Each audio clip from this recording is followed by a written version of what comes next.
I'm frustrated, quite frankly, that there's so many fathers out there who aren't teaching their children that there is some sort of divinity within them, that there's some objective standard that we are to live to.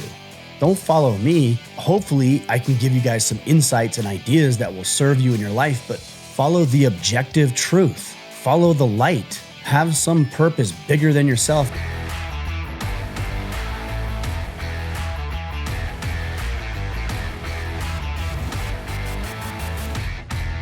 I think any man worth his weight is going to be asking himself questions about what he needs to be doing to lead his people into abundance, wealth, prosperity, and fulfillment.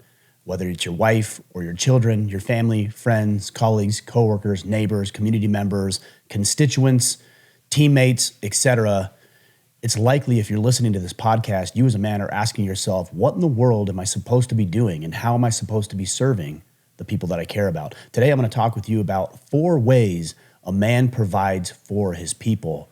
Obviously, I hope it's obvious. If you've been listening to the podcast for any amount of time, you know the mantra protect, provide, and preside. Let's just talk about the provide component of that first.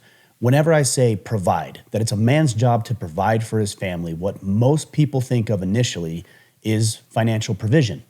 And although that is important, obviously it's crucial, there are other things that we as men ought to be providing for the people we love, the people we care about, and the people that we're serving.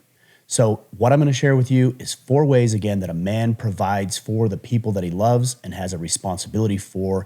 And I'm going to draw a lot of correlation to the Maslow's hierarchy of needs. A lot of you guys are familiar with that. What that table actually looks like. And we're going to break that down a little bit, and we're going to frame it in the context of a man providing for his people. So without further ado, let's just jump right into it. At the base of Maslow's hierarchy of needs is the physiological needs. And this is the first thing. If there's one thing that's most important as the foundation for what a man provides, it's the physical provision. It's the physiological needs. It's food, it's shelter, it's provision, it's paying for the football camp and the football program and making sure that you have enough financial resources to take a trip and pay for the mortgage and pay the car payment and make sure that there's no guesswork about where the next meal is going to come from. No guesswork about, is there going to be a shelter over our head? And there are things that are just as important as the financial and the physical provision.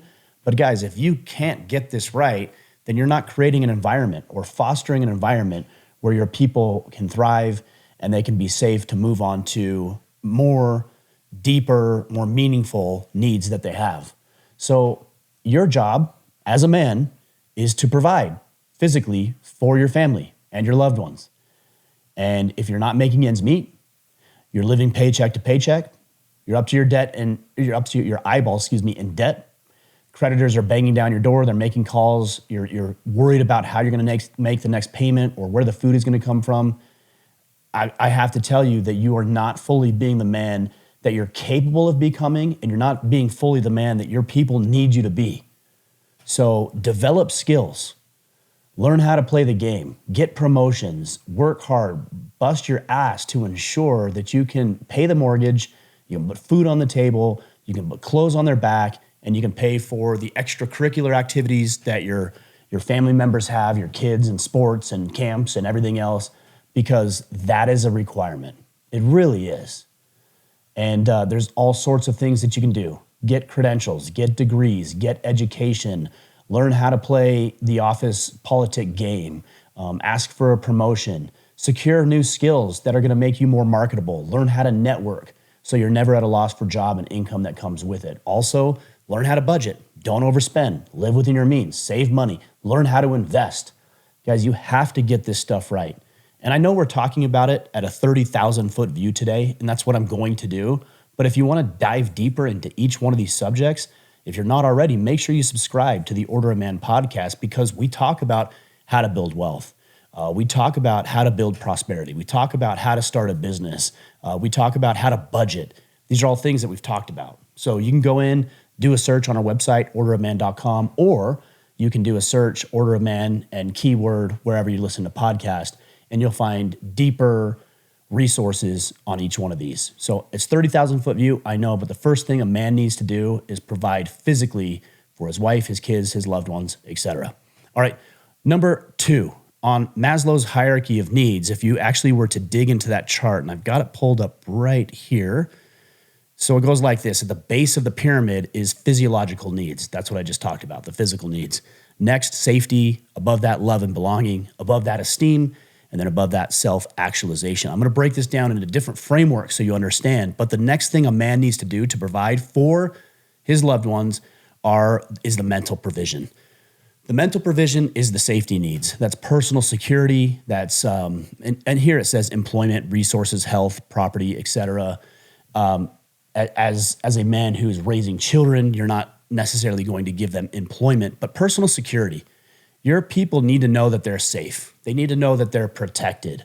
They need access to the resources that are available.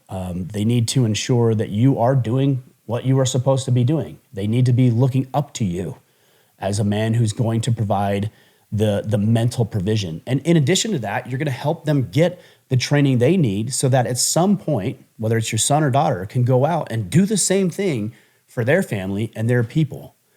One of the things that I constantly remember is I'm not raising children, I'm raising future adults.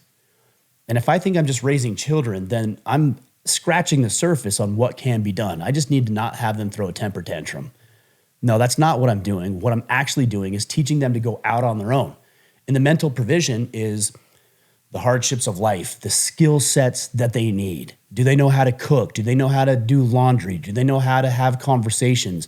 Do they know basic stuff like shaking a person's hand, looking them in the eye, and introducing themselves? Do they know how to network? Do they know how to communicate effectively with other people? Do they know how to use their words? Do they know how to do things? I'm constantly blown away when I see other children, and it's usually a mix. Sometimes I see kids who are so proficient, so mature, so developed for their age that I'm just blown away and inspired by whatever in the world their parents are doing to help them be that. And on the opposite end of the spectrum, I see so many kids who are just useless. They don't communicate. They can't even look you in the eye. They're wearing some of the weirdest things you'd ever see. They're not respectable. They don't have any skills. They're not learning things. They're not educated. They're not trained. They don't know how to take care of things around the house. They don't know how to drive. That's a weird thing to me. We've got 16-year-olds who are not even getting their licenses anymore. Even at 16, I think 16-year-olds, they probably, if it were up to me, should have been driving for the last 2 or 3 years with their parents. You know, maybe on back roads and farm and property and in the mountains. And that's not going to be as easy for everybody as it might be for me being in a small town in southern Utah. But what are you training your kids? That's the mental provision. Are you training them? Or are you just doing everything and hoping that, I don't know, they're picking up through osmosis what they might need to know? When you go out and you change your tire on your truck, are the kids coming with you to learn it? Or if you're changing the oil, do they know how to do it? Or if you have to replace the handle on the toilet, are they helping you? Are they replacing the light bulbs? Are they cleaning the house? Are they doing the yard work? Are they starting the lawnmower? They need to be doing those things. And if they're not, again, it's age appropriate, but if they're not, then you're not giving them the mental provision that they're going to need when they become older and when they become adults. And not to mention, it's a big help to be able to divide and divvy up some of the chores around the house, but they're also learning while they're doing that. Are they coming to you on things that they can come with you on, whether it's a hunt and learn how to secure food, or maybe it's to come to work and see you present to the board if appropriate, or maybe do a presentation. I try to bring my kids everywhere I go because I want them to see me working. I talk with them about finances. I talk with them about budgeting. I've created opportunities for them to make money. My youngest son and I did 10 or 15 orders this morning. He made $15 because I give them a dollar per order they fulfill. He's learning things. Those are the mental provisions he needs, and my daughter, she needs, to thrive as they get older. All right, number 3 is the emotional provision. So if we go back over to Maslow's hierarchy of needs, we have the physiological needs at the base. We have the safety needs, personal security, employment, resources, health, prosperity, etc. Next, we start moving into love and belonging and esteem. So those are two categories that I'm going to lump into one. But guys, this is the emotional provision. So we have physiological or physical provision, we have mental provision, now we have emotional provision. And if we look at Maslow's hierarchy of needs, when it comes to love and belonging, they need friendships, intimacy, which by the way doesn't always need to be romantic, I hope you know that, family, a sense of connection, and then if we move up the tier, we move into esteem, respect, self-esteem, status, recognition, strength, freedom. These are the things that come with giving your children emotional provision. And the most important thing I think that we can do in this ring, in this arena of emotional provision, is to help our children regulate their emotions. They're going to be angry. They're going to be sad. They're going to be happy. They're going to be joyful. They're going to have guilt and shame and remorse and sorrow and fear and doubt. But they're also going to have love and enthusiasm and joy and hope and optimism. Our job is to help those young little children turn those emotions into productive avenues. So if your child is afraid of the monster under the bed, it's your job to help them work through that in a constructive way so they're not afraid of things that don't actually exist. So if you just get frustrated and you just tell them to shut up and go to bed, that's not regulating their fear. But if you say, all right, you're afraid of the monster under the bed, let's flip the lights on. Let's look under the bed. Do you see anything under there? Nope, great, you're good. Maybe you can check the bed every night before you get into bed to see if there's anything in there. These are, I know it sounds silly, but these are little things that you can do. When one of your children comes home from school and they're getting bullied at school by some punk and they don't know how to address it and they're afraid and they don't want to go to school. Why would they if they're getting bullied and picked on at school? It's not just your job to call the principal and say, this shouldn't happen anymore. Although maybe you need to make those decisions. But the other thing that you ought to be doing is making sure that your child knows how to address their fear and their uncertainty and what they can do to avoid this potential bully. And if the situation calls for it, confront the bully, stand up for themselves, and pop that little punk in the face if called for. Okay, you need to help your children understand that the emotions they're experiencing are not negative. Even the so-called quote unquote negative emotions. Our emotions are designed either divinely or evolved over time, and I think it's probably a combination of both, to be the little warning sign, the alarm that tells us either something is working or something is not. And emotional regulation, the way that I look at that, is not allowing your emotions to get the better of you, but to use your emotions wisely for productive outcomes. So, do your kids feel loved? Do they feel like they're important? Do they feel like they're contributing? Do they feel seen and heard and loved and supported and acknowledged? Do they have a sense of belonging into the family? One thing I often say, and my kids roll their eyes every time I say it, is Michlers do hard things, or Michlers do blank, because I want them to know there's an identity that we have as Michlers that we ought to wrap ourselves up in, that we're strong, that we're bold, that we're courageous, that we confront hardship, that we can regulate our emotions, that we can lead and serve other people. And that creates a sense of belonging and a sense of pride in not only who they are, but in the name that we have and the respect that we owe the name that we carry. These are all things you can do to build up their emotional resilience and provide for them emotionally.